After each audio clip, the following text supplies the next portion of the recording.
ईमानदार रहो और भगवान पर विश्वास रखो।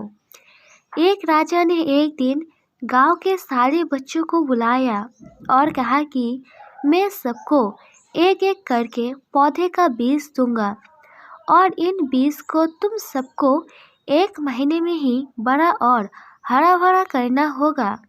जो भी वे काम पूरे दिल से करके दिखाएगा उसको मैं मेरा राज्य का मंत्री बनाऊंगा। गांव के सारे बच्चे बहुत ही खुश हो जाते हैं और राजा सबको एक एक पोटली का बीज दे देते हैं। अब बच्चे गांव में लौट आते हैं। सारे बच्चे कड़ी मेहनत करके उन पेड़ों का देखभाल कर रहा था। तकरीबन सारे बच्चों के पेड़ उग गए थे, लेकिन एक लड़का था जो कड़ी से कड़ी मेहनत करके भी पेड़ नहीं उगा पा रहा था। देखते ही देखते 1 महीने बीत जाते हैं, लेकिन अभी तक उस लड़के की पेड़ नहीं उगी।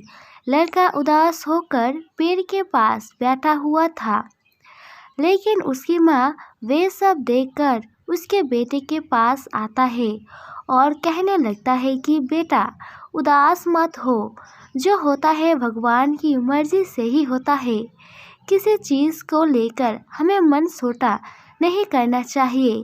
हमें वे सोचना चाहिए कि भगवान जो करेंगे हमारे भले के लिए ही करेंगे। अब राजा सब बच्चों को बुलाते हैं। सब बच्चे पेड़ लेकर राजा के सामने खड़े हो गए, लेकिन वो लड़का अपना खाली टॉप लेकर एक कोने में खड़ा हुआ था। तभी महाराज की नज़र उस लड़के के ऊपर पड़ता है और महाराज उस लड़के को पुकारता है और कहता है कि तुम्हारा टॉप खाली है, फिर भी तुम इसे लेकर क्यों आए हो?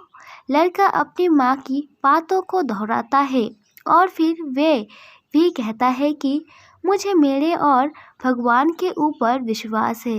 भगवान कभी भी किसी को निराश नहीं करता।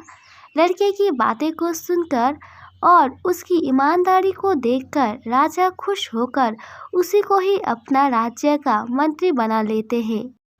इस कहानी से हमें यही सीख मिलती है कि जिंदगी में सदा ईमानदारी और भगवान पर विश्वास हमें हर एक नामुमकिन चीज़ों से भी जीत दिला देती है।